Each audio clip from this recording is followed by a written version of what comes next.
चलिए अभी ऑब्जर्व करेंगे कि second chapter, third chapter, fourth chapter और अभी ये फिफ्थ चैप्टर चल रहा है। सभी चैप्टर्स में कृष्णा ये सिम्टम्स एक्सप्लेन करते हैं कि सेल्फ रियलाइज्ड व्यक्ति कौन है। जैसे सेकंड चैप्टर में कृष्णा एक्सप्लेन कर रहे हैं कि स्थित प्रज्ञा। फिर तीसरे अध्याय में कृष्णा एक्सप्लेन कर रहे हैं कि कौन ऐसा व्यक्ति है जो कोई भी कर्म जो सारे कर्मों से परे, जिसकी ड्यूटी, जिसके लिए कोई ड्यूटी नहीं है, ऐसा व्यक्ति कौन है। फिर चौथे अध्याय में एक्सप्लेन करते हैं कि दिव्य ज्ञान जिसने प्राप्त कर लिया उसके क्या सिम्टम्स हैं। तो लगभग ये सारे व्यक्ति एक ही है, सभी लोग सेल्फ रियलाइज सोल है। स्थित प्रज्ञा भी सेल्फ रियलाइज्ड है, फिर जो ड्यूटीज के बियॉन्ड है वो भी सेल्फ रियलाइज्ड है, और जिसने दिव्य ज्ञान प्राप्त कर लिया वो भी सेल्फ रियलाइज्ड है। सो हर चैप्टर में लगभग 20-21 श्लोक, 20 और 21 नंबर का श्लोक लगभग यही डिस्क्राइब करता है symptom of self realised soul, अगर आप हर चैप्टर को अच्छे से एनालाइज करेंगे तो। सो बिफोर स्टार्टिंग मेरा आप लोगों से प्रश्न ये है, सेल्फ रियलाइजेशन की डेफिनेशन क्या है? मतलब what is definition of self realisation? जिनको कहना है वो जस्ट हैंड रेस कर सकते हैं, मैं उनको अनम्यूट करने का ऑप्शन दूंगा। मुझे सिर्फ आप में से अगर कोई डेफिनेशन बता सके कि what is meant by self realisation, या स्वरूप सिद्ध क्या परिभाषा क्या है, फिर हम सिम्टम्स पे आएंगे। बट उससे पहले आई वांट टू नो कि आपके पास ये क्लियरिटी हो कि सेल्फ रियलाइजेशन की डेफिनेशन क्या है। जैसे हमने ट्रांसेंडेंटल नॉलेज का डेफिनेशन देखा, जैसे सेल्फ रियलाइजेशन का डेफिनेशन क्या है। ट्राई कर सकते हैं, ऐसा जरूरी नहीं है कि आपको सही आंसर देना है। अगर आप ट्राई करेंगे, गलती करेंगे, you will learn more. So anyone would like to try के सेल्फ रियलाइजेशन, एक लाइन की डेफिनेशन चाहिए, एक्सप्लेनेशन नहीं चाहिए मुझे। एक्सप्लेनेशन हम सबको पता है सेल्फ रियलाइजेशन क्या है, but what is actual definition?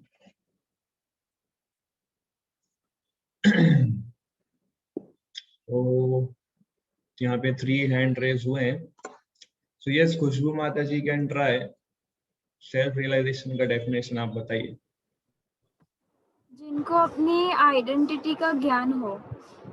क्या आइडेंटिटी? कि मैं डॉक्टर हूँ या इंजीनियर हूँ, ये कि मैं मेल फीमेल हूँ, ये कि मैं इंडियन अमेरिकन हूँ, ये कौन सी आइडेंटिटी? या आधार मैं कार्ड पैन सोल कार्ड हूँ। वाला हो? I am a soul. I am a soul. Okay, और कुछ इसमें कि इतना ही है?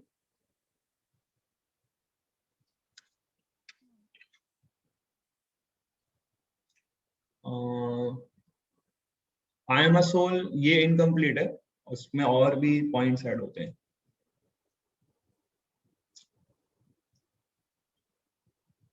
यस धीरज प्रभु, आप ट्राई कर सकते हैं। हरे कृष्ण प्रभु जी। यस जो माता जी ने बताया उसी को कंटिन्यू करूंगा। जैसे हम क्या है पहले तो हमें वो पता होना चाहिए, उसके बाद सुप्रीम क्या चीज है, सुप्रीम कौन है, और उनके अंदर क्या क्या शक्तियां आती हैं, वो काम कैसे करती हैं, और हम उस चीज में कैसे बंधे हुए हैं, और सबसे बड़ी चीज कि हम इन चीजों से लिबरेट कैसे होंगे। ओके, सही है आपका धीरज प्रभु। इसमें ऐसे आपने बताया कि हम आत्मा है और परमात्मा से किस तरह से हम कनेक्टेड है, ये करेक्ट। यस विशाल प्रभु, आप ट्राई कीजिए। हरे कृष्ण प्रभु। आवाज बहुत कम आ रहा है आपका, आवाज नहीं आ रहा है। हरे कृष्ण प्रभु। बहुत लो आवाज है। कि मेरा वॉल्यूम कम है? मेरा तो फुल है वॉल्यूम। हरे कृष्ण प्रभु। यस यस, बोलिए बोलिए। तो वो भगवान के ही अंश हैं और कृष्णा ही सुप्रीम लॉर्ड है, just self realisation according. Yes yes yes, correct. So we are spirit soul and we are part and parcel of Krishna. हम भगवान के अंश हैं।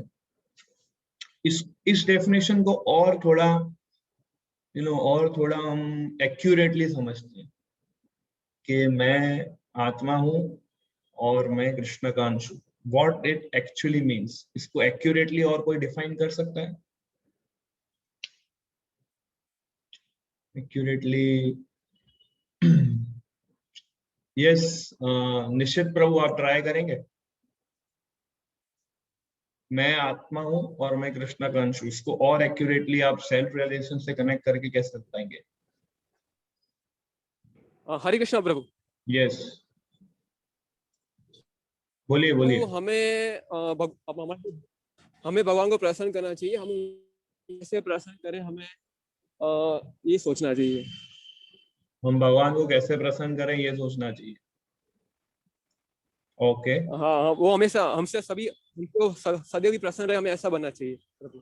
ओके ओके, गुड गुड, बहुत अच्छा, सही, एकदम टू द पॉइंट बोला आपने कि हमारा कॉन्शियसनेस हमें यही होना चाहिए कि हम भगवान को प्रसन्न कैसे करें। कि हम जो भी कर्म करें, हमारे हर एक कर्म ऐसा होना चाहिए जिससे हमारे सभी कर्म से प्रभु प्रसन्न हो प्रभु।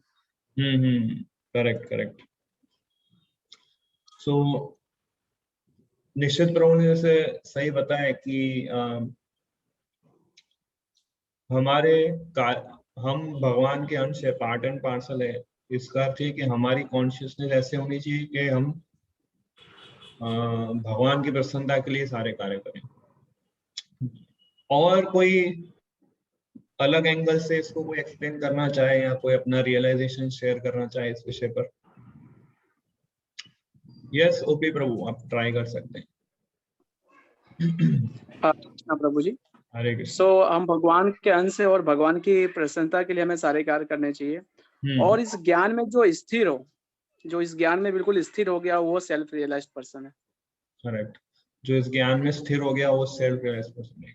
बहुत टू द एक्यूरेसी इसमें और आपने ऐड कर दी कि जो इस ज्ञान में स्थिर है, ये नहीं कि आज मेरे को रियलाइज हुआ कि मैं कृष्ण का अंश हूं और फिर कल मैं माया की सेवा कर रहा हूँ। He should be steady.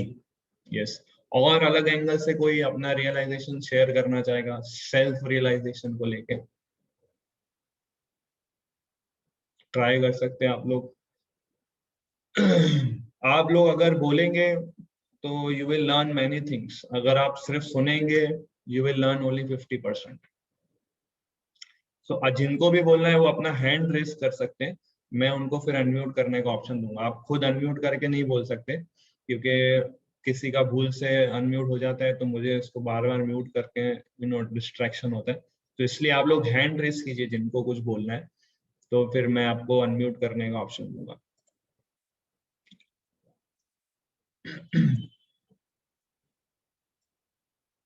Yes Harshal प्रभु। हाँ जी, हरे कृष्ण प्रभु जी। सेल्फ रियलाइज्ड पर्सन की एक क्वालिटी वो भी है कि वो प्लेजर की, मटेरियलिस्टिक प्लेजर और सच्चा प्लेजर क्या है कि उसमें डिफरेंशिएट कर पाए। क्या है डिफरेंस आप बताएंगे? हाँ जी, मटेरियल प्लेजर और स्पिरिचुअल प्लेजर में क्या डिफरेंस है? मटेरियल प्लेजर इज क्षणिक भंग, टेम्पररी, कि मतलब खत्म हो जाता है और बारी बारी वो करने का मन होता है, तो यू रिपीट दैट। बट वो जो स्पिरिचुअल प्लेजर होता है वो बस करते ही जाओ, उसमें जो रिपीटेशन होता है इट इज नॉट कि वो आप कंडीशनिंग के लिए, like I am not able to explain properly, but that is the difference की नाउ आपको आदत नहीं पड़ जाएगी। हाँ, आपने जैसे पॉइंट बोला मटेरियल प्लेजर और स्पिरिचुअल प्लेजर, इसको अलग और अपने अलग एंगल दिखाया सेल्फ रियलाइजेशन के अंदर कि सेल्फ रियलाइज व्यक्ति जो होता है वो कन्विंस्ड होता है कि there is the pleasure is only in the spiritual world और मटेरियल वर्ल्ड में प्लेजर जो है वो टेम्पररी है। ये बहुत अच्छा पॉइंट आपने इसमें ऐड किया। Anybody else would like to try self realisation में, और आप क्या ऐड कर सकते हैं जिससे हम और क्लैरिटी में आ सके? Yes Santosh Prabhu. Hare Krishna Prabhu. Yes. That I am not this body, I am soul, and my self-interest lies in Krishna. I am not this body, I am spirit, soul, and my self-interest lies in Krishna. Okay, very good. कि अभी तक मैं माया की सेवा कर रहा था पर अभी मेरे को कृष्णा की सेवा करनी है, ये एक सेल्फ रियलाइजेशन का ये भी एक अच्छा पॉइंट है। Very nice.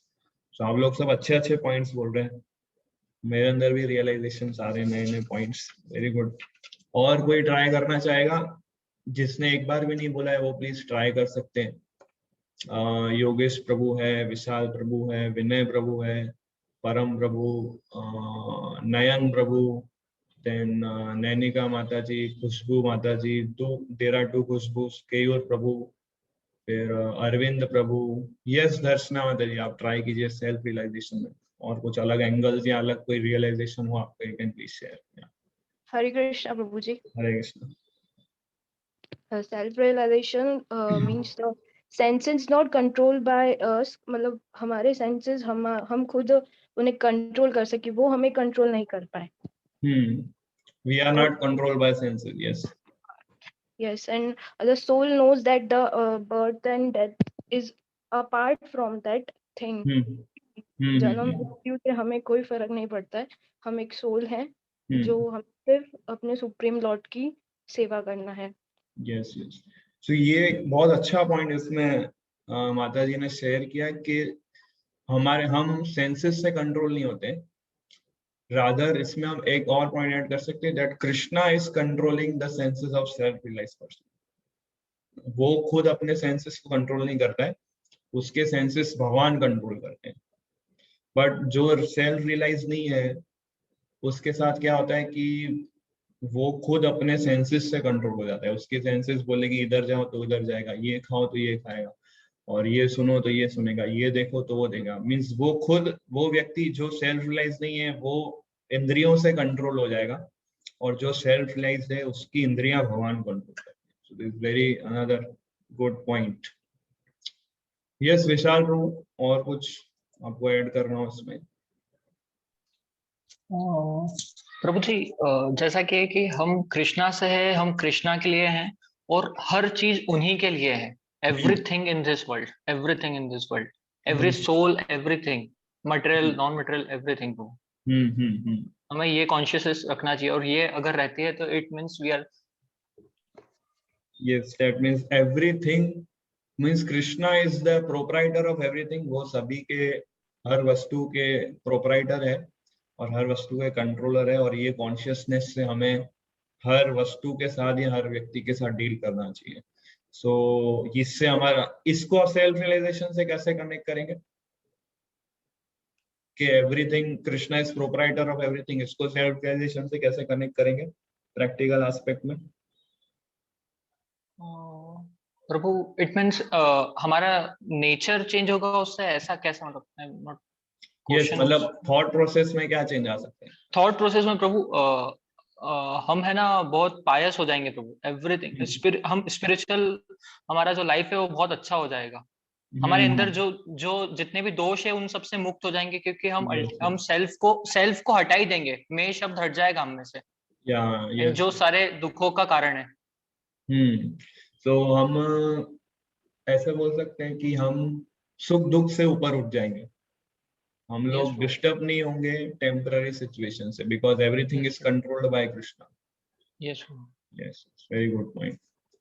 यस नैनिका माता जी, आप कुछ शेयर करना चाहते हैं और self realisation? Hare Krishna Prabhu ji. Hare Krishna. Yes, self realise person भौतिक चीजों के प्रति आकर्षित नहीं होते हैं। किसके प्रति आकर्षित नहीं है? रियल चीजों के प्रति। आपका आवाज क्लियर नहीं आ रहा है। हरे कृष्णा। हाँ अभी क्लियर है एकदम। यस, सेल्फ रियलाइज पर्सन है जो भौतिक चीजों के प्रति आकर्षित नहीं होते। हाँ, भौतिक चीजों के प्रति आकर्षित नहीं होता। Very good. अच्छा, मुझे इसका आंसर बताइए, क्यों आकर्षित नहीं होता है भौतिक चीजों से? सेल्फ रियलाइजेशन क्यों आकर्षित नहीं होगा भौतिक चीजों से? ट्राई कर सकते हैं, अगर आपको आंसर आ जाएगा, क्योंकि आपने ये बहुत अच्छा पॉइंट बोला सेल्फ रियलाइजेशन के लिए, तो आपको ये ट्राई करेंगे तो आ जाएगा कि क्यों नहीं आकर्षित होता है भौतिक चीजों से। क्योंकि उनको सही चीजों के प्रति ज्ञान है कि क्या करना चाहिए और क्या नहीं करना चाहिए। यस, क्योंकि उसे पता है कि किस चीजों को कैसे यूज करना चाहिए, क्या नहीं, इस तरह से नहीं यूज करना चाहिए। करेक्ट। इन अदर वर्ड्स ऐसा बोल सकते हैं कि उस व्यक्ति को ये नॉलेज है के जैसे विशाल प्रभु ने बताया कि हर चीज के प्रोपराइटर कृष्ण है, तो हाउ कैन आई एंजॉय, मैं उसको कैसे एंजॉय कर सकता हूँ, मैं उससे कैसे प्लेजर ले सकता हूँ। Yes, very good point. Yes, और अरविंद प्रभु। प्रभु जी सेंस सॉरी जे मतलब जो मतलब सेल्फ रियलाइज पर्सन है उसकी इंद्रिया कृष्ण की सेवा में लगी होने के कारण वो अपने आप ही कंट्रोल हो जाती है, मतलब सेंस ग्रेटिफिकेशन में नहीं लगती है, बिना प्रयास के कंट्रोल हो जाती। इसलिए सेल्फ रियलाइज्ड पर्सन जो होता है ना, उसको मेहनत नहीं करनी पड़ती है इंद्रियां कंट्रोल करने के लिए। जैसे हमको बहुत कष्ट या फिर बहुत तपस्या करनी पड़ती है इंद्रियों को कंट्रोल करने के लिए, बट सेल्फ रियलाइजेशन के लिए तपस्या जैसा कुछ है ही नहीं। उसकी इंद्रियां, जैसे मैंने बताया कि भगवान ही उसकी इंद्रियों को कंट्रोल कर रहे हैं, तो उसके लिए ऑस्टेरिटीज ऐसी कोई चीज ही नहीं है। फॉर एग्जाम्पल 4 रेगुलेटरी प्रिंसिपल्स जो है सेल्फ रियलाइज्ड सोल के लिए वही जीवन है। जैसे अभी फॉर एग्जाम्पल हमारे लिए, जैसे हमने नॉनवेज खाना छोड़ दिया, अभी हमारे घर के बाजू में अगर कोई नॉनवेज बना रहा है तो क्या हमें ऐसा फीलिंग आएगा कि अरे यार मेरे को नॉनवेज खाना है? नहीं, बिकॉज हमने इतने साल से छोड़ दी है, नॉनवेज खाने की प्रैक्टिस छोड़ दी है। सो अगर कोई नॉनवेज बनाता भी होगा, हम लोग अफेक्ट नहीं होंगे उससे। ऐसे ही सेल्फ रियलाइज्ड सोल के लिए कोई भी मटेरियल प्रेशर से वो अफेक्ट नहीं होता है। ये जस्ट एक क्रूड एग्जांपल मैंने आपको समझाया, लाइक दैट। सो यही सारी बातें कृष्णा आज के डिस्कशन में कहते हैं अर्जुन को कि सेल्फ रियलाइजेशन व्यक्ति के क्या सिम्टम्स हैं, और अर्जुन को ग्रेजुअली वो उस स्टेज पे भगवान लेके आते हैं। सो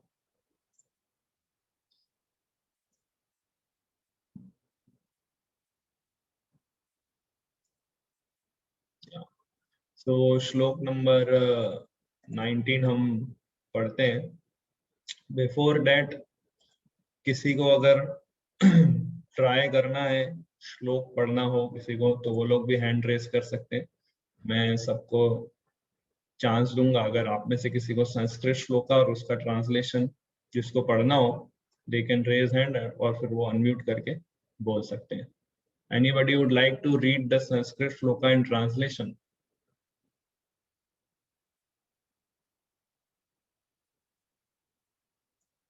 आप लोग अगर पढ़ेंगे तो आपको भी प्रैक्टिस होगी संस्कृत सीखने की एंड संस्कृत उच्चारण करने की, भगवत गीता पढ़ने के लिए। यस ओपी प्रभु, आप कंटिन्यू कर सकते हैं। हरे कृष्णा प्रभु जी। यस। इहैव तैर्जित सर्गो यसाम साम्ये स्थित मनः निर्दोषम ही सम ब्रह्म तस्माद् ब्रह्माणि ते स्थिता।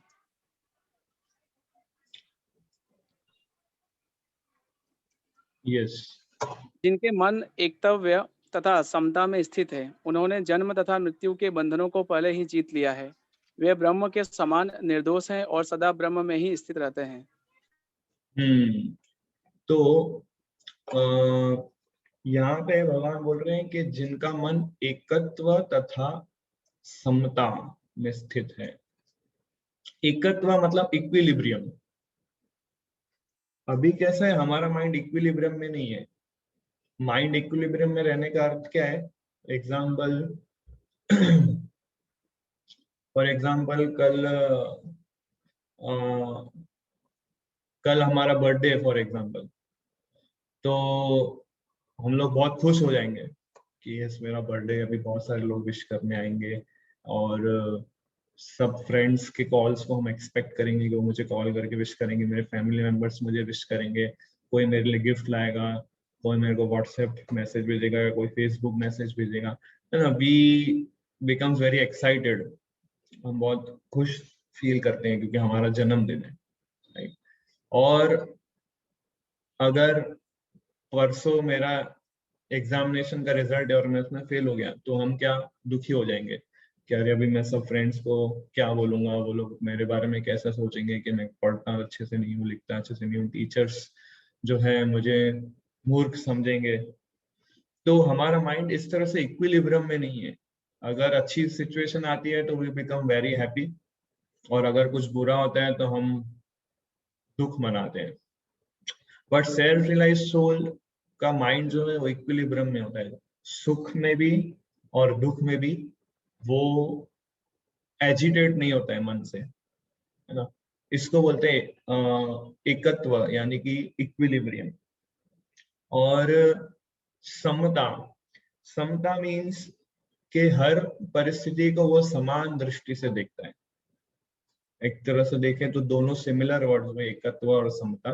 बट एकत्व में वो हर सिचुएशन में समान वे से डील करता है, और समता मतलब हर सिचुएशन को समान तरीके से वो देखता है।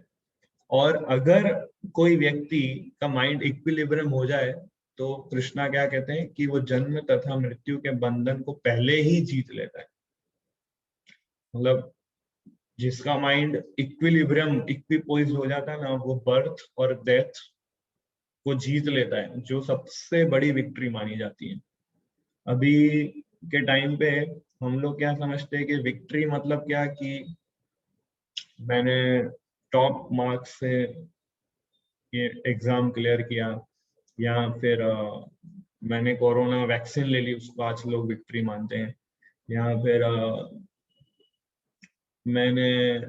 मुझे अमेरिकन के कोई यूनिवर्सिटी में एडमिशन मिल गया, उसको विक्ट्री मानते हैं। बट वैदिक टाइम्स में विक्ट्री किसको मानते थे? जिसने मृत्यु को जीत लिया।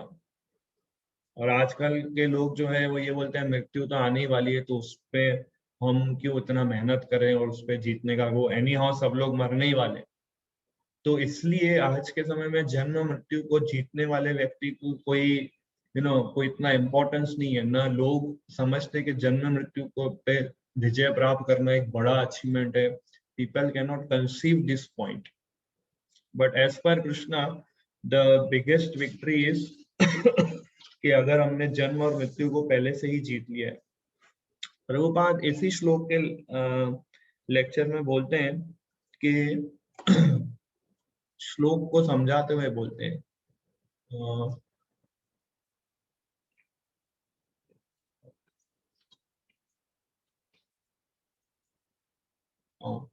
यस, निर्दोषम ही समम ब्रह्मा। निर्दोष मतलब फॉल्ट्स, निर्दोष का अर्थ है फॉल्ट। इसमें लिखा है कि वे ब्रह्म के समान निर्दोष होता है। Brahman means supreme Lord. Bhagavad Gita में और श्रीमद् भागवतम में और कई दूसरे पुराण उपनिषद में भगवान को ये ब्रह्म शब्द से संबोधित किया जाता है। Brahman means what? Brahman means in other words supreme lord Shri Krishna. But मायावादी लोग जो होते हैं वो ये बोलते हैं ब्रह्म मतलब एक दिव्य तेज जो निर्गुण निराकार है, जिसका कोई आकार कोई स्वरूप नहीं है। बट वो जो दिव्य तेज है जिसपे निराकारवादी लोग ध्यान करते हैं, वो दिव्य तेज जो है भगवान कृष्ण के दिव्य शरीर से एक्चुअली निकलता है। इसलिए ब्रह्म को कृष्णा से संबोधित किया गया है। सो इसके तात्पर्य में प्रभुपाद एक पॉइंट लिखते हैं कि जब तक मनुष्य शरीर को आत्मा स्वरूप मानता है वो बद्ध जीव माना जाता है, किंतु जो ही आत्मा साक्षात्कार द्वारा समचित्तता की अवस्था को प्राप्त कर लेता है वह बद्ध जीवन से मुक्त हो जाता है। जैसे ही कोई व्यक्ति ये रियलाइज कर ले कि I am not this body, I am spirit soul, तुरंत वो सेल्फ रियलाइजेशन के पाथ पे चलना शुरू कर लेता है। प्रभुपाद एक्सप्लेन करते हैं कि नॉलेज मतलब क्या। नॉलेज का अर्थ है ये यहाँ पे मैंने पॉइंट मेंशन किया है, यहाँ what is knowledge? Knowledge means I am Krishna servant, I am nobody's servant. Prabhupada के लेक्चर का ये पॉइंट है कि what is knowledge. that I am Krishna's servant, कि मैं कृष्णा का दास हूँ, मैं और किसी का दास नहीं, मैं और किसी की सेवा नहीं करूंगा, मैं केवल कृष्णा की सेवा करूंगा।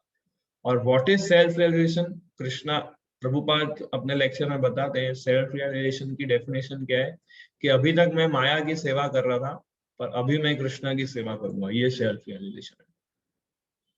सो नॉलेज से सेल्फ रियलाइजेशन आता है। अगर व्यक्ति के पास नॉलेज होगा कि I am not this body, I am spirit soul, I am part and parcel of Krishna, तो वो सेल्फ रियलाइजेशन पाथ उसका शुरू हुआ कि यस, अगर मैं कृष्णा का सर्वेंट हूँ तो मैं कृष्णा की सर्विस क्यों नहीं कर रहा हूँ, मैं क्यों इसकी सर्विस कर रहा हूँ, मैं क्यों देश की सेवा कर रहा हूँ, मैं क्यों परिवार की, समाज की, अन्य जनों की सेवा में क्यों कर रहा हूँ, मैं तो कृष्णा का सर्वेंट हूँ, कृष्णा की सर्विस क्यों नहीं कर रहा हूँ। ये उसके अंदर एनलाइटमेंट आता है। तो जब उस व्यक्ति के पास नॉलेज होगा तब वैराग्य भाव प्रकट होगा कि मुझे इसकी सेवा नहीं करनी, इसकी सेवा नहीं करनी, इसकी सेवा नहीं करनी, इसकी सेवा करनी। सो नॉलेज से वैराग्य आता है और फिर सेल्फ रियलाइजेशन आता है कि okay, now I will serve only Krishna, not maya. So ये 3 स्टेप प्रोसेस है, पहले नॉलेज, फिर रिनंसिएशन और फिर सेल्फ रियलाइजेशन। ये पढ़िए, ये हाईलाइट पॉइंट।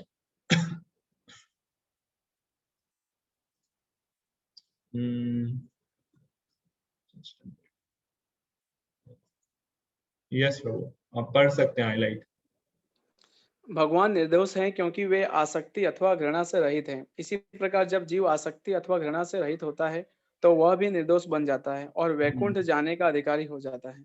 तो जैसे भगवान न किसी चीज से आसक्त है, न किसी चीज से द्वेष करते हैं, ऐसे ही व्यक्ति जब सेल्फ रियलाइज हो जाता है तो वो भी ना किसी से अटैच्ड होता है और ना किसी से हेट्रेट करता है। तो ये श्लोक में सेल्फ रियलाइजेशन के कुछ सिम्टम्स पता है। कंटिन्यू कर रहे हैं भगवान अगले श्लोक में, 20 नंबर के श्लोक में सेल्फ रियलाइजेशन के कोई symptoms. Anybody would like to read? तो they can raise their hand.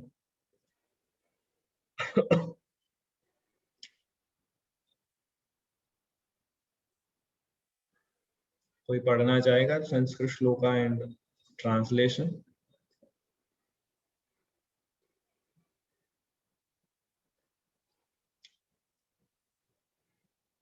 Yes, Hopi bro, continue. No प्रा हरे कृष्ण न प्रांसेत प्रियाम प्रप्या नोद विजेत प्रप्या चाप्रियाम स्थिरा बुद्धिर असाम मुद्धो ब्रह्मा विद ब्रह्मानि स्थिता। जो ना तो प्रिय वस्तु को पाकर हर्षित होता है और ना अप्रिय को पाकर विचलित होता है, जो स्थिर बुद्धि है, जो मोह रहित है और भगवत विद्या को जानने वाला है, वह पहले से ही ब्रह्म में स्थिर रहता है। तो श्लोक में क्या लिखा है? न प्ररिष्येत प्रियम प्राप्य। न, देखिए, प्ररिष्येत मतलब हर्षित होना, आनंद माना, और प्रियम प्राप्य मतलब जो उसकी प्रिय वाली चीजें उसको प्राप्त हो जाए तो उससे हर्षित वो नहीं होता है। तो इसमें ये लिखा है, जो ना तो प्रिय वस्तु को पाकर हर्षित होता है और न अप्रिय को पाकर विचलित होता है। और हम लोग अभी क्या, हमारा जीवन पूरा इस श्लोक के विपरीत चलता है। अगर कुछ अच्छी चीज मिल जाती है हम बहुत खुश हो जाते हैं। कई लोग को मैं बहुत साल पहले न्यूज में पढ़ा था, आप लोगों ने भी शायद पढ़ा होगा, कि किसी व्यक्ति को करोड़ रुपए की लॉटरी लग गई तो खुशी के मारे उसको हार्ट अटैक आ गया और वो मर गया। तो प्रिय वस्तु मिलती है तो भौतिकवादी लोग हर्षित हो जाते हैं, और जब अप्रिय वस्तु उनकी मिलती है तो वो दुखी हो जाते हैं। तो सेल्फ रियलाइज व्यक्ति इन दोनों सिचुएशन से परे होता है और वो अनबेविल्डर्ड मतलब मोह रहित, वो इल्यूजन में नहीं आता है कभी भी, और भगवत विद्या को जानने वाला है। मीन्स वो साइंस ऑफ गॉड भगवान के विज्ञान को वो अच्छे से समझता है, तो वो सेल्फ रियलाइज्ड व्यक्ति है। जैसे कि सेल्फ रियलाइज्ड व्यक्ति कैसे हम समझ सकते हैं कि जैसे कोई फैमिली मैन है, ठीक है, वो बाहर जाके जॉब करता है या बिजनेस करता है, बहुत मेहनत करता है, फिर अर्निंग लेके आता है और अपने फैमिली को सपोर्ट करता है, अपने फैमिली को हर तरीके से केयर करता है और मेंटेन करता है। तो इसको हम क्या बोलेंगे ऐसे व्यक्ति को कि वो फैमिली कॉन्शियस व्यक्ति है। उसी तरह से जैसे राष्ट्र सेवक होता है व्यक्ति, नेशनलिस्ट, वो क्या करता है कि देश को कैसे आगे बढ़ाएं, देश को हम कैसे प्रगति मार्ग पे ले जाएं, है ना। और जो हमारे देश पे जो लोग, जो हमारे देश के जो विरुद्ध है या जो हमारे देश के जो एंटी लोग हैं, उनको कैसे हम उन सब लोगों को कैसे हम अपने देश को प्रोटेक्ट करें। तो इस प्रकार से वो प्लानिंग और अकॉर्डिंगली वो अपना जीवन चलाता है। तो ऐसे व्यक्ति को हम क्या बोलेंगे, नेशनल कॉन्शियसनेस, कि वो कंट्री कॉन्शियसनेस है। जैसे फैमिली कॉन्शियस है, नेशनल कॉन्शियस है, ऐसे कृष्णा कॉन्शियस व्यक्ति क्या सोचेगा कि कृष्णा की सर्विस कैसे करनी है, कृष्णा को और प्रसन्न कैसे करना है, कैसे और लोगों को हमें कृष्णा की सर्विस में एंगेज करना है, how Krishna can become more pleased. तो ये कृष्णा कॉन्शियस व्यक्ति यानी कि सेल्फ रियलाइज्ड व्यक्ति की परिभाषा है। तो ये एकदम सिंपल हम समझ सकते हैं एग्जाम्पल से। फैमिली मैन का, जैसे आप सभी लोग फैमिली को मेंटेन करने के लिए कितना मेहनत करते हैं बाहर, बहुत कभी कभी ओवर टाइम कर लेते हैं, या कभी जॉब नहीं लगती है तो हम चिंतित रहते हैं कि कहाँ पर जॉब मिलेगी, कहाँ पे मैं सर्च करूंगा, मेरे को अपने फैमिली को रन करना है, फैमिली को सपोर्ट करना है, फैमिली ने मेरे को इतना सपोर्ट दिया है, अभी मेरे को रिटर्न एज अ ग्रेटिट्यूड उनको हेल्प करना है, रेसिप्रोकेट करना है। तो ऐसे ही same Krishna conscious devotee Krishna के साथ रेसिप्रोकेट करता है।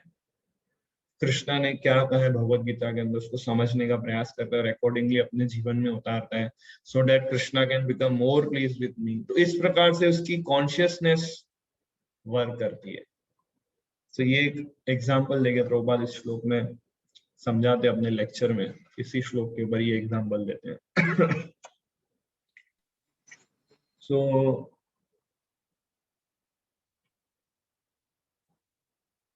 यहाँ पे तात्पर्य में, यस प्रभु, तात्पर्य आप कंटिन्यू पढ़ सकते हैं इसमें।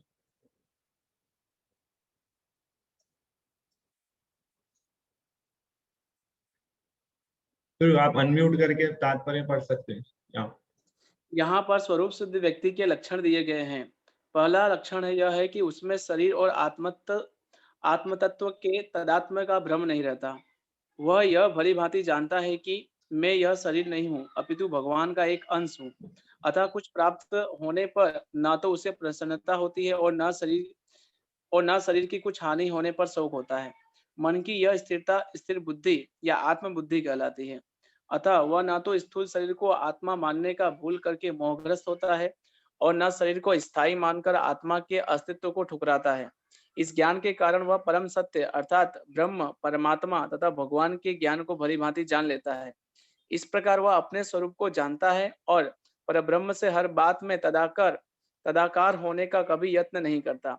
इसे ब्रह्म साक्षात्कार या आत्म साक्षात्कार कहते हैं। ऐसी स्थिर बुद्धि कृष्ण भावनामृत कहलाती है। ऐसी स्थिर बुद्धि कृष्ण भावनामृत कहलाती है। या करेक्ट। नेक्स्ट श्लोक में कंटिन्यू आगे और सेल्फ रियलाइज्ड सोल की डेफिनेशन को कंटिन्यू करते हैं भगवान। यस पढ़िए 21 नंबर।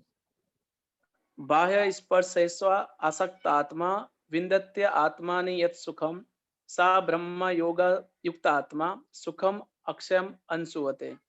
ऐसा मुक्त पुरुष भौतिक इंद्रिय सुख की ओर आकृष्ट नहीं होता, अपितु सदैव समाधि में रहकर अपने अंतर में आनंद का अनुभव करता है।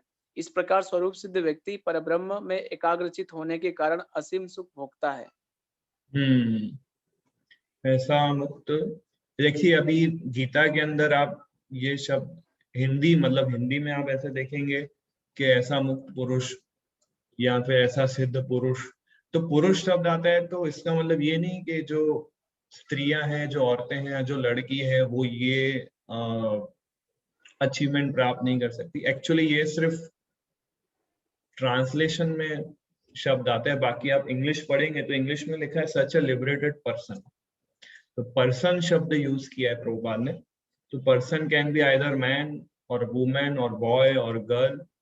तो इससे हमें ये क्योंकि हमें हिंदी में ऐसा अनुवाद हुआ है तो हमें ये नहीं समझना चाहिए कि जो औरतें हैं या जो स्त्रियां हैं वो इस अवस्था में नहीं पहुंच सकती। There are many self realised women also, self realised स्त्रियां भी हमारे जो शास्त्रों में बताया, जैसे द्रौपदी है, कुंती महारानी है, they were all self realized personalities और उन्होंने भी ये अवस्था में पहुंचे। इवन शबरी जो है।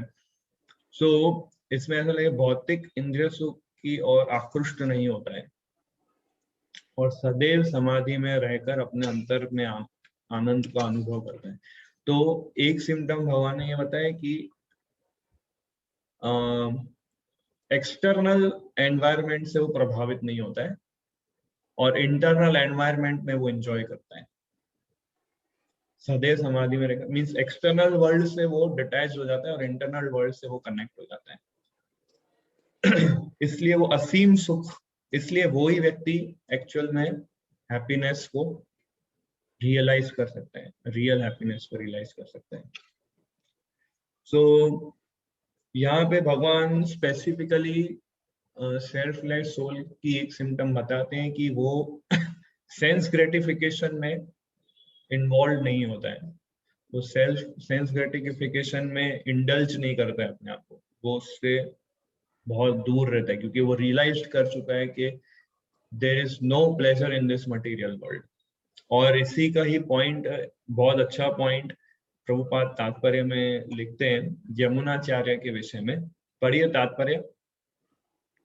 कृष्ण भावनामृत के महान भक्त श्री यमुनाचार्य ने कहा है, यद वधि मम चेत कृष्ण पदारविंदे नव नव नव रस सधाम धुंत्य रंतुमासित तत्वधि बत नारी संगमे सम्यमाने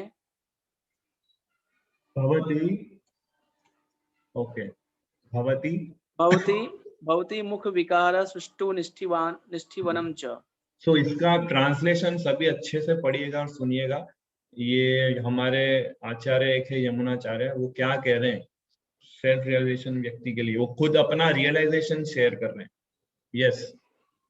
जब से मैं कृष्ण की दिव्य प्रेमा भक्ति में लगकर उनमें नित्य नवीन आनंद का अनुभव करने लगा हूँ, तब से जब भी काम सुख के बारे में सोचता हूँ तो इस विचार पर ही थूकता हूँ और मेरे होंठ अरुचि से सिमट जाते हैं। ब्रह्मयोगी अथवा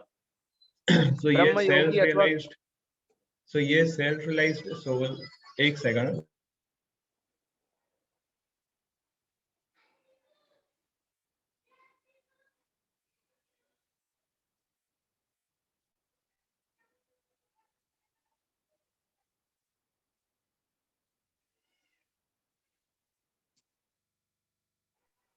यस। सो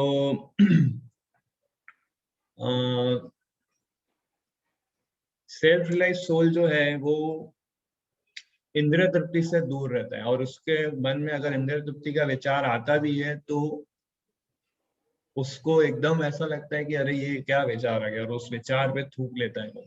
ऐसा यमुनाचार्य अपना रियलाइजेशन शेयर कर रहे हैं। सो ऑफ कोर्स हम लोग अभी वो स्टेज पर नहीं आए, बट जब हम भी सेल्फ रियलाइज हो जाएंगे तो आपको भी ये रियलाइजेशन आएगा कि अरे what kind of thought I am thinking about this. Yes, पढ़िए इसका हाईलाइट पॉइंट। भौतिकता की दृष्टि में काम सुख ही सर्वोपरि आनंद है, सारा संसार उसी के वशीभूत है और भौतिकतावादी लोग तो इस प्रोत्साहन के बिना कोई कार्य ही नहीं कर सकते, किंतु कृष्ण भावनामृत में लीन व्यक्ति काम सुख के बिना ही उत्साह पूर्वक अपना कार्य करता रहता है। पढ़िए आगे। यही आत्म साक्षात्कार की कसौटी है। आत्म साक्षात्कार तथा काम सुख कभी साथ साथ नहीं चलते। कृष्ण भावनाभावित व्यक्ति जीवन मुक्त होने के कारण किसी प्रकार के इंद्रिय सुख द्वारा आकर्षित नहीं होता। तो अभी इंद्रिय सुख, हम सभी लोग एक्चुअली इंद्रिय सुख को ढूंढने का प्रयास कर रहे हैं। हम सभी लोग इंद्रिय सुख के प्लानिंग्स में लगे हुए हैं, और हमारे स्क्रिप्चर्स ऐसा बताते हैं कि जो टॉप मोस्ट इंद्रिय सुख जो है वो है सेक्स प्लेजर। स्त्री का पुरुष के प्रति आकर्षण और पुरुष का स्त्री के प्रति आकर्षण जो है वो टॉप मोस्ट इंद्रिय सुख है। तो व्यक्ति सारे सुखों को छोड़ सकते हैं, पर ये सुख को कभी छोड़ नहीं सकते, क्योंकि ये सबसे स्ट्रॉन्ग और सबसे डिफिकल्ट है इसको डील करना। तो इसलिए हमारे स्क्रिप्चर इसलिए इस पॉइंट पे सीधा आके बोलते हैं कि जो इंद्रिय सुख है, यानी कि जो काम सुख है, यानी कि जो सेक्स प्लेजर है, वो अगर उस प्लेजर को कोई ओवरकम कर सके, that is the test of self realisation. तो एक्चुअली ये कई सारे ऐसे फिलोसोफर्स बोलते हैं कि ये जो पूरी दुनिया है चल रही है बिकॉज ऑफ सेक्स प्लेजर। क्योंकि एक ऐसा है कि व्यक्ति जब मैरिज करता है और मैरिज करके फिर उसको घर चलाना पड़ता है, घर चलाने के लिए उसको नौकरी करनी पड़ती है, नौकरी करने अगर वो नौकरी करेगा तो पैसा आएगा तो घर चलेगा, और फिर चीजें खरीदेगा, चीजें बेचेगा, और ऐसे इकोनॉमी चलेगी। तो किसी भी कंट्री की इकोनॉमी चल रही है, उसका जो बेसिक रूट कॉज है, हमारे स्क्रिप्चर बोल रहे हैं because of this sex life. अगर किसी व्यक्ति ने अपने सेक्स लाइफ को गिव अप कर दिया तो कंट्री की इकोनॉमी को वो कंट्रीब्यूट नहीं करेगा। यह कुछ फिलोसोफर और साइकोलॉजिस्ट का कहना है, जो कि बहुत सही विश्लेषण पे आए वो, कि इसलिए एक्चुअल इकोनॉमी, जो अभी की जो इकोनॉमी हम देख रहे हैं, that is not the real economy. वैदिक समय में लोगों ने इस सेक्स प्लेजर को ऑलरेडी ओवरकम कर लिया था, और ऑलरेडी इतना अच्छा उनका देश, उनका कंट्री चल रहा था। अभी जो इकोनॉमी, जिस प्रिंसिपल ऑफ इकोनॉमी पे हम पूरा देश चला रहे हैं, उसका पूरा सेंटर उन्होंने बना दिया है ये इंद्रिय सुख, ये काम सुख को उन्होंने सेंटर बनाया। और अकॉर्डिंगली इसलिए तो हम देखते हैं ना, कभी इकोनॉमी ऊपर जाती है, कभी इकोनॉमी नीचे आ जाती है, कभी इकोनॉमी एकदम डाउनफॉल अपग्रेड होता रहता है, क्योंकि ये अनस्टेडी सेक्स प्लेजर के ऊपर बेस्ड है। बट वैदिक समय में ये सेक्स प्लेजर के ऊपर इकोनॉमी नहीं चलती थी। वैदिक समय में इकोनॉमी चलती थी कि किस काउ प्रोटेक्शन के ऊपर और एजुकेशन के ऊपर, ये दो चीज पे वैदिक इकोनॉमी चलती थी। तो इसलिए ये जो टेस्ट है, जैसे प्रभुपाद इसमें अगेन पॉइंट कहते हैं कि यही आत्म साक्षात की कसौटी है। आत्म साक्षात्कार तथा काम सुख कभी साथ नहीं चलते। अच्छा, अभी ये पॉइंट में आप हमें ये भी प्रश्न आ सकता है कि प्रभु जी बोल रहे हैं कि संसार को त्याग दो, या शादी मत करो, या स्त्री पुरुष अलग हो जाए। नहीं, ऐसा नहीं कर रहा हूँ। ये भी हमें समझना है कि इंद्रिय सुख जो है ना, नमक की तरह है, या हम कह सकते हैं कि सेक्स प्लेजर जो एक नमक की तरह है। खाने में अगर बिल्कुल नमक नहीं होगा तो आप खा नहीं पाएंगे। खाने में बहुत सारा नमक डाल दोगे तो खाने को आप थूक दोगे। ऐसे ही इंद्रिय सुख जो है हमें नमक की तरह यूज करना है। इन अदर वर्ड्स, रेगुलेट वे में यूज करना है हमको। हमारी प्रॉब्लम क्या है, हम इसको अनलिमिटेडली एंजॉय करना चाहते हैं, और वहां पे फ्रस्ट्रेशन आता है। अगर हम रेगुलेट वे में यूज करें तो कृष्णा कहते हैं कि सेक्स लाइफ से अगर आप बच्चे उत्पन्न करते हैं तो वो सेक्स लाइफ मैं खुद हूं, आई एम दैट पर्सन। ऐसा 10th चैप्टर में कृष्णा बोलते हैं। अगर आप सेक्स प्लेजर से बच्चे उत्पन्न करते हैं और उनको कृष्णा भावना भावित बनाते हैं, तो that is not against the religious principle. तो सेंस ग्रेटिफिकेशन हमें रेगुलेट वे में यूज करना है, मतलब लाइक अ सॉल्ट। अगर आप सॉल्ट पूरा भर के डालोगे तो आपको स्पिट करना पड़ेगा, सॉल्ट बिल्कुल नहीं डालोगे तो खा नहीं पाओगे आप। सो ये एग्जांपल प्रभुपाद देते हैं सॉल्ट वाला, कि हमें जो इंद्रिय सुख है रेगुलेट वे में यूज करना चाहिए, नॉट इन अनरेगुलेट। इससे ही कनेक्टेड कृष्णा नेक्स्ट श्लोक में बताते हैं, क्योंकि ये श्लोक में कृष्णा ने क्या पॉइंट उठाया कि इंद्रिय सुख की ओर आकृष्ट नहीं होता। मैं ये पॉइंट बताते हैं, तो इसी पॉइंट को कंटिन्यू करते हैं। मानो ये पॉइंट जब अर्जुन ने सुना तो अर्जुन ने सोचा कि इंद्रिय सुख को तो छोड़ना बहुत कठिन है, कृष्णा प्लीज मुझे आप समझाइए कि इसको मैं कैसे छोड़ सकूं। तो कृष्णा 22 नंबर श्लोक फिर बोलते हैं अर्जुन को, पढ़िए, बहुत इंपॉर्टेंट श्लोक है, ये भी मेमोराइज करने वाला श्लोक है। 5.22 पढ़िए। एहि समस्पर्शा जब होगा दुख योनय एवते अद्य अंतवंतः कौन्तेय न तेसु रमन्ते बुधा। बुद्धिमान मनुष्य दुख के कारणों में भाग नहीं लेता जो कि भौतिक इंद्रियों के संसर्ग से उत्पन्न होते हैं।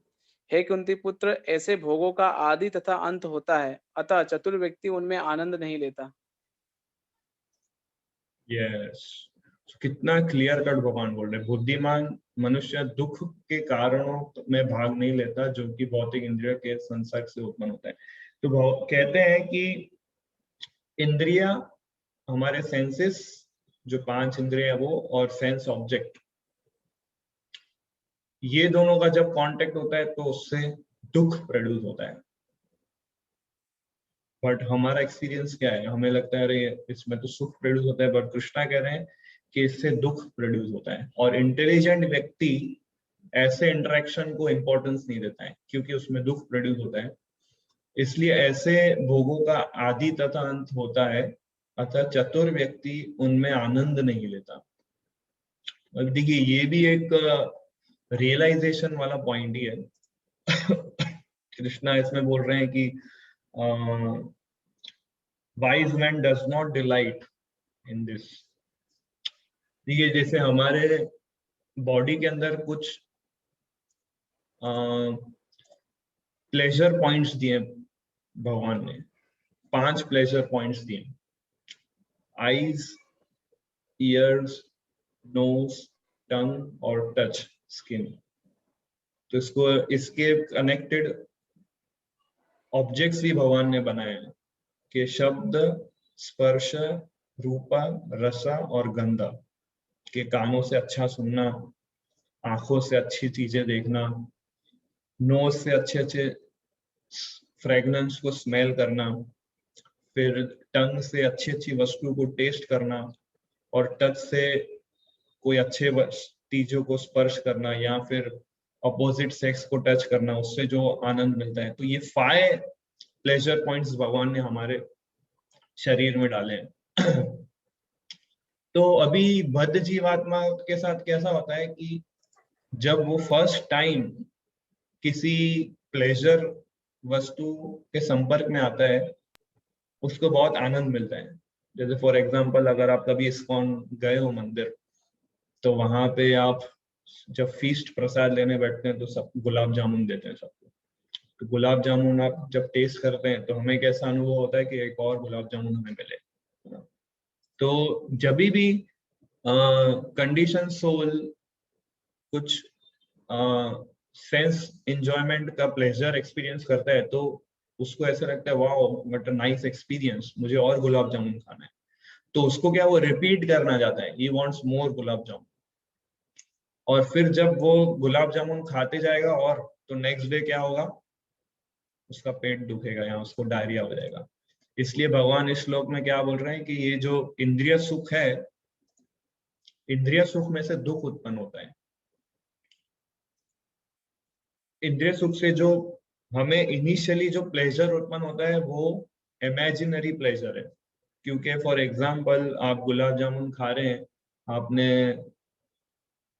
मान लो उत्साह में 10 गुलाब जामुन खा लिए और अभी आपका पेट दुख रहा है, आपके सामने वही गुलाब जामुन फिर रखा जाए तो आपको वही गुलाब जामुन से अभी आप भागोगे।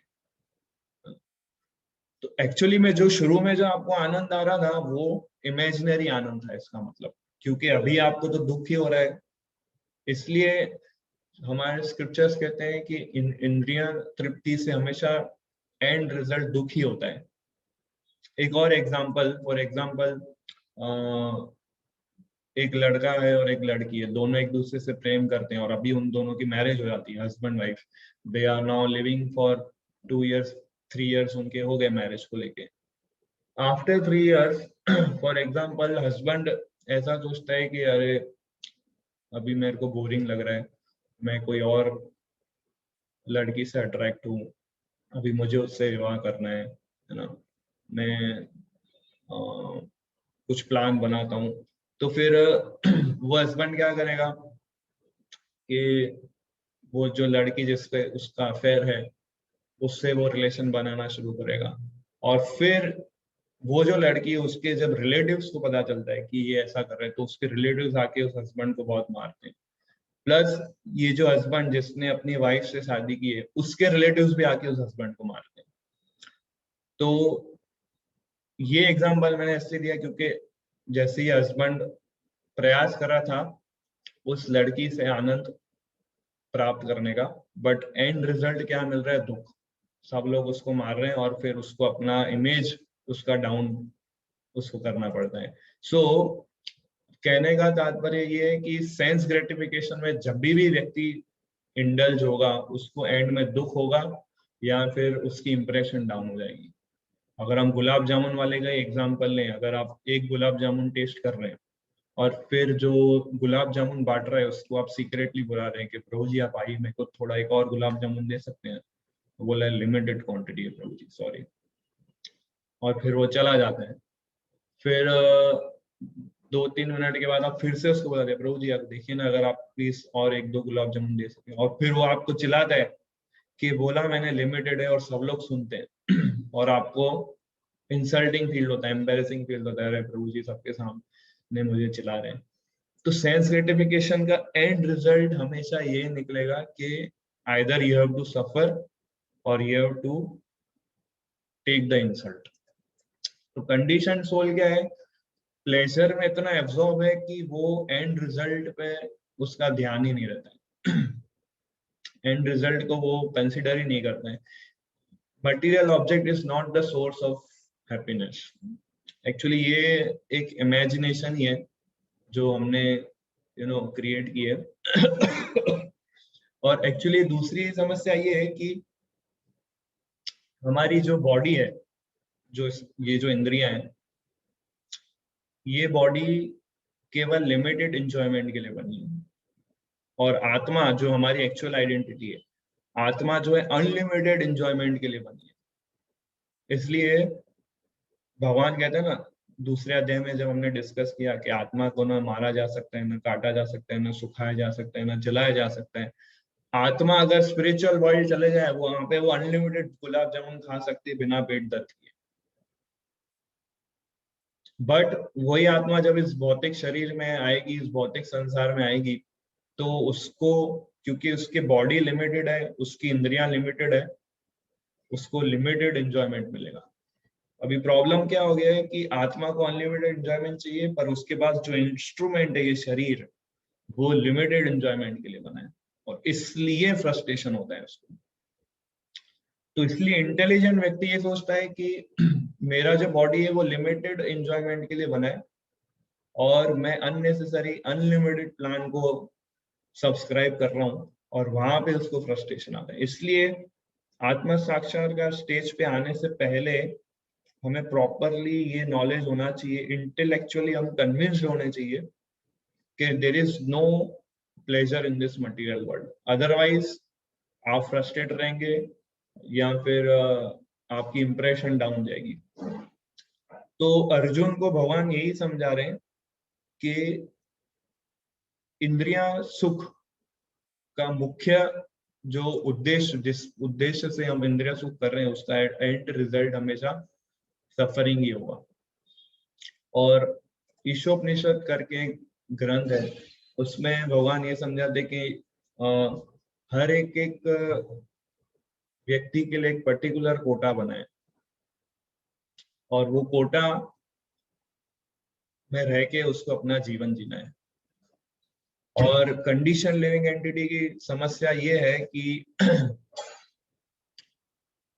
वो उस कोटे से सेटिस्फाइड नहीं है, ही वांट मोर देन जो उसको अलॉटमेंट किया है, मोर देन उसको जो बोलते हैं ना लोभ। इसलिए हिंदी में कहावत है, लोभ जो है पाप का बाप है, greed is the father of sin. तो ये लोभ के कारण हम जितना हमारा कोटा असाइन किया गया उससे ज्यादा हम सुख को एक्सट्रैक्ट करने का प्रयास करते हैं और इस वजह से हम लोग सफर कर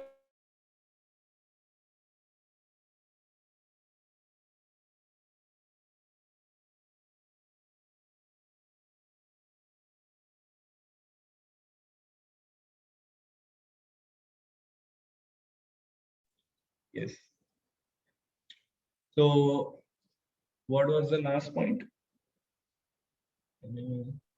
कोटा प्रभु जी लास्ट। हाँ, ये लास्ट पॉइंट ऑफ कोटा था। तो हम लोग हमारे अलॉटेड कोटा से अधिक सुख भोगने का प्रयास कर रहे हैं और वहां पे ये सफरिंग आ रही है। प्रहलाद महाराज एक अमेजिंग पॉइंट कहते हैं श्रीमद् भागवतम के अंदर कि ये जो शरीर है दुखों का घर है।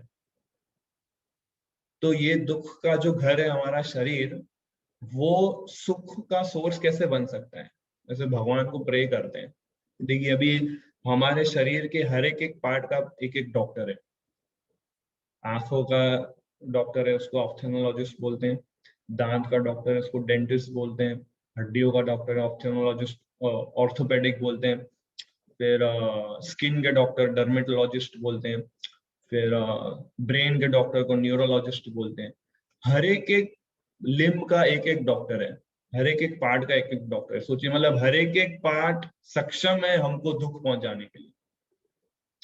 तो प्रहलाद महाराज ये प्रार्थना कर रहे हैं कि हमारा शरीर जो है दुख का घर है, तो उसमें से हम सुख को कैसे अनुभव कर सकते हैं? तो ये कितना बड़ा इल्यूजन है। तो इसलिए हमेशा हमें ये याद रखना चाहिए कि ये शरीर हमको सिर्फ एक ही गिफ्ट देता है, वो है दुख, कष्ट। और प्लेजर जो मिल रहा है वो शॉर्ट लिव है, वो इमेजिनरी है, वो लिमिटेड है और बहुत संघर्ष के बाद मिलता है हमको pleasure. Short lived, imaginary, limited and obtain with very great difficulty. So इसलिए कृष्णा ये पॉइंट इसमें बता रहे हैं कि बुद्धिमान मनुष्य दुख के कारणों में भाग नहीं लेता। तो दुख का कारण क्या है? भौतिक इंद्रियों के संसर्ग से उत्पन्न जो होता है वो। सो उसका तात्पर्य पढ़ते हैं। ये पढ़िए इसका तात्पर्य। भौतिक इंद्रिय सुख उन इंद्रियों के स्पर्श से उद्भूत है जो नाशवान है, क्योंकि शरीर स्वयं नाशवान है। मुक्त आत्मा किसी नाशवान वस्तु में रुचि नहीं रखता।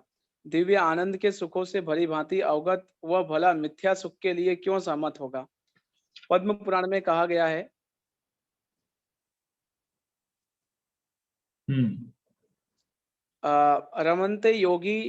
रमन्ते योगिनो अनन्ते सत्यानंदे चिदात्मानि इति राम पदे नासो पर ब्रह्मा विद्यते। योगी जन परम सत्य में रमण करते हुए अनंत दिव्य सुख प्राप्त करते हैं। इसलिए परम सत्य ये पढ़िए, यहाँ से पढ़िए। अतः जो यथार्थ योगी या दिव्य ज्ञानी है वह इंद्रिय सुखों की ओर आकृष्ट नहीं होते, क्योंकि ये निरंतर भव रोग के कारण है। और जो भौतिक सुख के प्रति जितना ही आसक्त होता है उसे उतने ही अधिक भौतिक दुख मिलते हैं। जो भौतिक सुख में जितना ही आसक्त हो उससे अधिक। करेक्ट।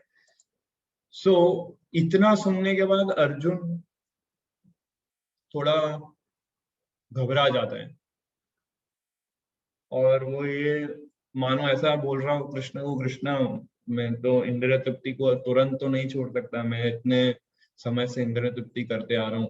प्लीज कृष्णा कुछ एंकरेजिंग वर्ड्स बोलिए ताकि मैं भी धीरे धीरे सेल्फ रिलाइज बन सकूं। ये मेरे लिए थोड़ा हैवी स्टेटमेंट हो गया कृष्णा, है ना। तो इसलिए अर्जुन को मोटिवेट करने के लिए कृष्णा नेक्स्ट श्लोक बोलते हैं और ये भी एक इंटरेस्टिंग श्लोक है। पढ़िए इस लास्ट श्लोक, फिर हम एंड करते हैं इसको। शक्नोति हैव यः सोढुं प्राक् शरीर विमोक्षणात् काम क्रोधो दम वेगम स युक्तः स सुखी नरः। यदि इस शरीर को त्यागने के पूर्व कोई मनुष्य इंद्रियों के वेगों को सहन करने तथा इच्छा एवं क्रोध के वेग को रोकने में समर्थ होता है तो वह इस संसार में सुखी रह सकता है। तो यहाँ पे कृष्णा अर्जुन को मोटिवेट कर रहे हैं कि yes Arjun, you are right. इंद्रियों सुख को छोड़ना अपना आसान नहीं है। बट अगर तुमने ये इंद्रियों के जो वेग है उसको सहन कर लिया, इच्छा और क्रोध को सहन कर लिया, तो वह इस संसार में सुखी रह सकता है। अब देखिए भगवत गीता में कृष्णा कई सारे ऐसे प्रिंसिपल्स बोलते हैं जो हमारे माइंड के पूरे अपोजिट होते हैं। जैसे फॉर एग्जांपल ये श्लोक में हम लोग इतने वर्ष जन्मों से यही सोचते आ रहे हैं कि इंद्रिया सुख मिलेगी तो हम सुखी हो जाएंगे, पर कृष्णा बोल रहे हैं जिसने इंद्रिया सुख को कंट्रोल किया वो सुखी है, जो इंद्रिया सुख में इंडल्ज है वो दुखी है। सो इसलिए गीता के कुछ प्रिंसिपल्स ऐसे हैं जो हमें डायरेक्ट हिट करेंगे, हमारे सेंस ग्रेटिफिकेशन पे फुल स्टॉप लगाने का प्रयास करेंगे और हमारे माइंड को जो इतने वर्षों से हमें सेंस ग्रेटिफिकेशन की तरफ भगा के हमें ले जाता है वहां पे उसको रोकने का प्रयास करेंगे। सो ये गीता के कुछ प्रिंसिपल्स, कुछ श्लोकास भगवान डायरेक्टली हिट करते हैं अर्जुन को और उसके द्वारा हम सभी को। तो जैसे मैंने एग्जांपल दिया गुलाब जामुन का, आपकी इच्छा हुई कि आपको और गुलाब जामुन खाना है, तो ये इसको बोलेंगे वेग, एक फोर्स हमारे अंदर आता है, जीवा का force, force of a tongue to taste more gulab jamun. तो भगवान बोल रहे हैं कि ऐसा फोर्स आए तो then we have to control that force, इंद्रियों के वेगों को सहन करना। और इच्छा एवं क्रोध का वेग, हमारी इच्छा हो रही है कि हमें और गुलाब जामुन खाना है और गुलाब जामुन नहीं मिला, उस वजह से मुझे गुस्सा आ रहा है, उस गुस्से को भी कंट्रोल करना है, उस गुस्से को भी सहन करना है। तो फिर क्या बोल रहे हैं, तो वह इस संसार में सुखी रह सकता है। अभी आपको गुलाब जामुन नहीं मिला, उसका दुख है, और आपकी इंसल्ट की है, उसका क्रोध है, तो आप सुखी कैसे हो सकते हो? कृष्णा इस श्लोक में बोल रहे हैं कि आपने कंट्रोल कर लिया तो आप सुखी हो। So amazing, actually self realised soul ही इस फिलॉसफी को डाइजेस्ट कर सकता है। और कृष्णा अर्जुन को अलग अलग वे से एंकरेज और इंस्पायर कर रहे हैं। फिर आगे के श्लोकों में कृष्णा बोलते हैं how you can control the senses और पीस फॉर्मूला क्या है। सो ये तात्पर्य भी बड़ा सुंदर लिखा है प्रभुपाद ने, पढ़ते हैं इस तात्पर्य को। यस, यदि कोई आत्म साक्षात्कार के पथ पर अग्रसर होना चाहता है तो उसे भौतिक इंद्रियों के वेग को रोकने का प्रयत्न करना चाहिए। ये वेग हैं वाणी वेग, क्रोध वेग, मनोवेग, उदर वेग, उपस्थ वेग, जीवा वेग। जो तो ये व्यक्ति 6 प्रकार के वेग है जो हमें याद करने चाहिए। हमारे बॉडी के अंदर ये 6 फोर्सेस है। वाणी वेग मतलब बोलने का वेग है ना। कई लोग ऐसे होते हैं जिनको कुछ बोलना है, बस इसने ऐसा किया, उसने वैसा किया, मतलब उनको कोई ना कुछ सब्जेक्ट चाहिए, कोई ना कोई व्यक्ति चाहिए जो उसकी बातें सुने और डिस्कशन करता रहे। तो ये वेग, ये भी एक प्रकार का वेग है जो कंट्रोल करना है। दूसरा है क्रोध वेग, है ना, एंगर। फिर मनोवेग, हमारे माइंड बहुत सारी डिमांड्स करता है कि ये चाहिए मुझे, वो चाहिए। फिर उदर वेग मीन्स हमारे स्टमक, हमारी बेली, जो भूख लगता है तो कुछ भी खाने के लिए हम दौड़ते हैं, वो। फिर उपस्थ वेग मतलब हमारे जेनाइटल्स के वेग। और जीवा वेग अगेन हमारा टंग। तो हमारे जो टंग है उसके 2 फंक्शन है, एक है बोलना, दूसरा है टेस्ट करना। तो ये दोनों वेग जो है हमें कंट्रोल करने। जो बोलना है उसको वाणी वेग बोलते हैं, और जो टेस्ट करने की जो इच्छा रहती है उसको बोलते हैं जीवा वेग। सो यस, ये 6 वेग होते हैं। यस, फिर जो व्यक्ति इन विभिन्न इंद्रियों के वेगों को तथा मन को वश में करने में समर्थ है वह गोस्वामी या स्वामी कहलाता है। ऐसे गोस्वामी नितांत संयमित जीवन बिताते हैं और इंद्रियों के वेगों का तिरस्कार करते हैं। भौतिक इच्छाएं पूर्ण न होने पर क्रोध उत्पन्न होता है और इस प्रकार मन, नेत्र तथा वक्ष स्थल उत्तेजित होते हैं। अतः इस शरीर का परित्याग करने के पूर्व मनुष्य को इन्हें वश में करने का अभ्यास करना चाहिए। जो ऐसा कर सकता है वह स्वरूप सिद्ध माना जाता है और आत्म साक्षात्कार की अवस्था में वह सुखी रहता है। योगी का कर्तव्य है कि वह इच्छा और क्रोध को वश में करने का भरसक प्रयत्न करे। so we have to try sincerely, actually ये सारे श्लोक पढ़ के हमारे अंदर ऐसा फीलिंग आया होगा, my God so difficult it is, कैसे कृष्णा कितने सारे डिमांड्स कर रहे हैं कि you have to give up this, you have to give up that, but everything requires proper training. अगर आप प्रॉपर ट्रेनिंग में हैं, प्रॉपर एसोसिएशन में हैं, प्रॉपर आपका हियरिंग रीडिंग चैंटिंग चल रहा है, तो आप इजीली यू नो लाइफ को, इंद्रियों को कंट्रोल करके इजीली जी सकते हैं।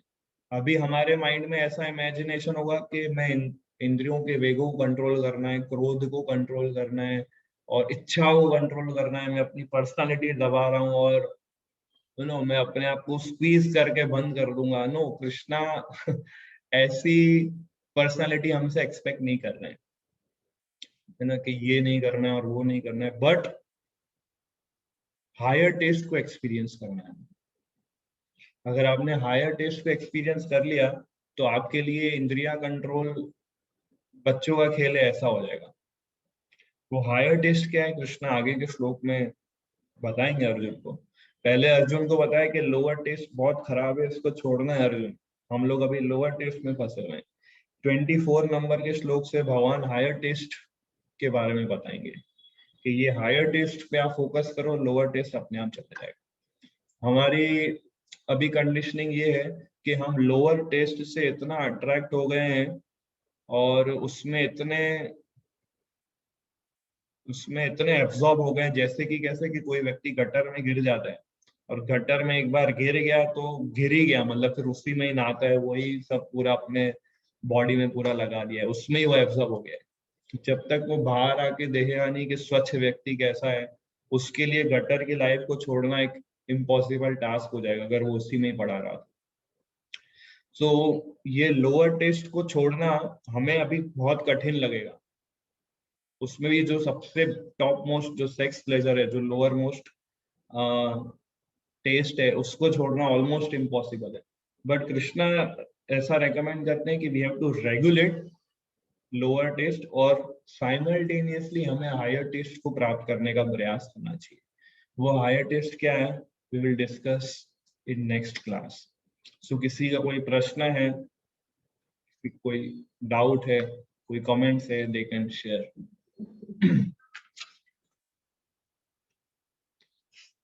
यदि क्वेश्चन है तो मैंने अनम्यूट करने का ऑप्शन सबको दे दिया है, they can unmute and they can speak. Yes केवल प्रभु। प्रभु जी, आपने बोला कि भाई सिर्फ कृष्णा के लिए काम करना चाहिए, तो जो सोल्जर्स वगैरह रहते हैं, सोल्जर्स है, डॉक्टर्स है, कि बिजनेसमैन है, प्राइम मिनिस्टर है, तो वो लोग हर कोई अपना अपना रोल प्ले कर रहा है। यस। तो वो लोग गलत काम कर रहे हैं, ऐसा हुआ कि नहीं? तो उसको कैसे अपने लोगों को कंसीडर करने तो का? हमें उनको करेक्ट करना है। करेक्ट इस तरह से करना है कि जो भी डॉक्टर है या इंजीनियर है या प्राइम मिनिस्टर है या गवर्नमेंट ऑफिसर है, तो हमें बस उनको एंकरेज करना है कि आप कृष्ण को केंद्र में रख के कार्य करो। फॉर एग्जाम्पल इंजीनियर है कोई, तो इंजीनियर को अपनी स्किल भगवान की सेवा में भी लगानी चाहिए। भगवान के लिए वो मंदिर बनाए, भगवान के जो मंदिर बने हुए हैं उसको प्रॉपरली मेंटेन करें, अपना इंजीनियरिंग स्किल से, अपने आर्किटेक्चर स्किल से उसको कैसे और इम्प्रूव करें, उसमें वो कंट्रीब्यूट करें। सिमिलरली कोई चार्टर्ड अकाउंटेंट है तो टेम्पल मैनेजमेंट में कई सारे अकाउंट्स है, उसको मेंटेन करें, उसमें वॉलंटरी वो सर्विस दे और कई सारी चीजें हैं। तो हर एक व्यक्ति अपने अपने पर्टिकुलर स्किल्स को भगवान की सेवा में लगा सकता है। किसी का मैनेजमेंट स्किल्स अच्छा है, किसी का सिंगिंग अच्छा है, किसी के आर्ट्स अच्छी है, फिर कोई गवर्नमेंट ऑफिसर है फॉर एग्जांपल, तो उसको भगवान के प्रचार के लिए पूरा रेड कारपेट सपोर्ट देना चाहिए कि भगवान के प्रचार के लिए जो चीजें फैसिलिटीज चाहिए गवर्नमेंट होगा प्रोवाइड करेगी। तो इस प्रकार से हर एक व्यक्ति को अपने अपने स्किल्स, अपने अपने पावर्स, अपने अपने एबिलिटीज को कृष्णा की सेवा में लगाना चाहिए। कहीं भी ऐसा डिस्करेजमेंट नहीं होना चाहिए कि ये आप कृष्णा के लिए नहीं करें तो उसे त्याग दो। कृष्णा अर्जुन को भी ये रेकमेंड कर रहे हैं कि आपकी मिलिट्री स्किल्स को मेरी सेवा में लगाओ। मैं बोल रहा हूँ युद्ध लड़ो, तो then you have to fight, इस तरह से। ठीक। यस, और प्रश्न पूछिए।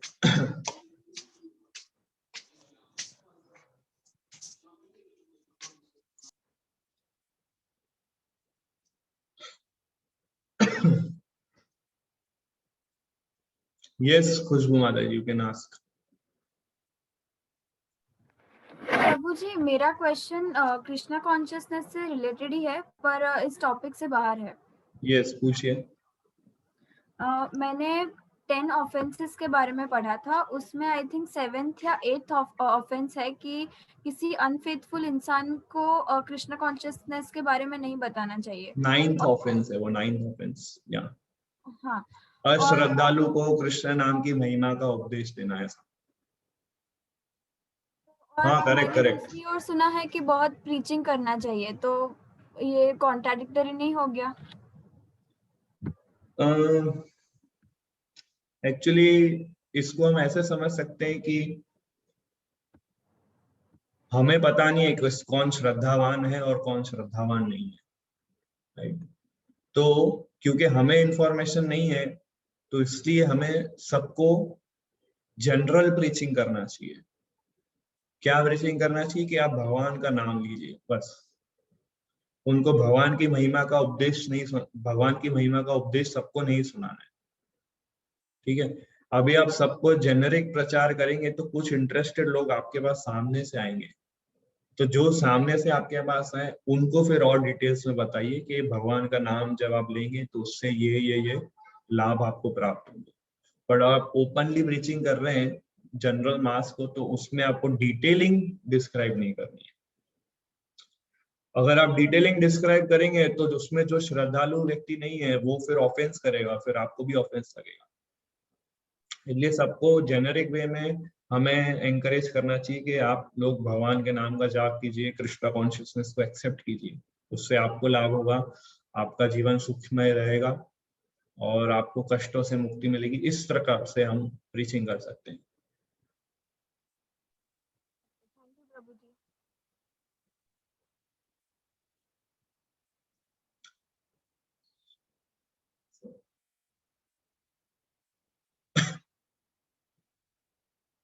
यस, और प्रश्न पूछिए किसी का, और कोई क्वेश्चंस?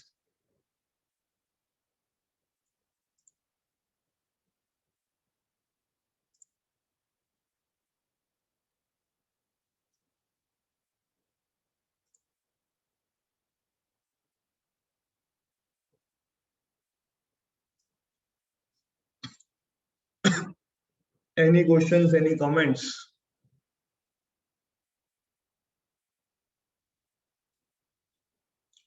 Yes, केवल प्रभु। प्रभु जी, मेरा क्वेश्चन था कि जिसने हायर टेस्ट डेवलपमेंट वो अटेंड कर लिया है, तो क्या उसको वो पतन का कारण रहता है लोअर टेस्ट में आने का और वैसा? जिसने और हायर कितना टेस्ट percent एक्सपीरियंस कर लिया है वो लोअर टेस्ट में नहीं गिरेगा कभी भी। कभी भी नहीं गिरेगा? नहीं, तो इसका एग्जांपल देते हैं कि आप लारी पे वड़ा पाव खा रहे हैं, ठीक है? बहुत समय से लारी पे वड़ा पाव खा रहे हैं, एक बार आपने 5 स्टार होटल में खाया तो आप वड़ा पाव को इजीली गिव अप कर सकते हैं। आपको मेहनत नहीं करना पड़ेगा, मेरे को वड़ा पाव नहीं खाना है, मेरे को 5 स्टार होटल का हाइजीनिक और टेस्टी और नरिशिंग फूड खाना है।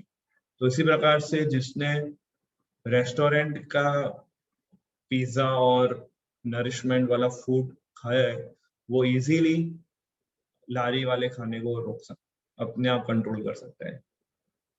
तो जिसने हायर टेस्ट एक्सपीरियंस किया है वो इजीली लोअर टेस्ट को एक्सपीरियंस गिव अप कर सकता है, वो फिर से नीचे नहीं गिरेगा।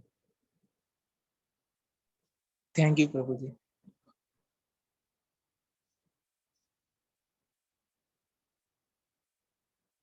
और कोई प्रश्न?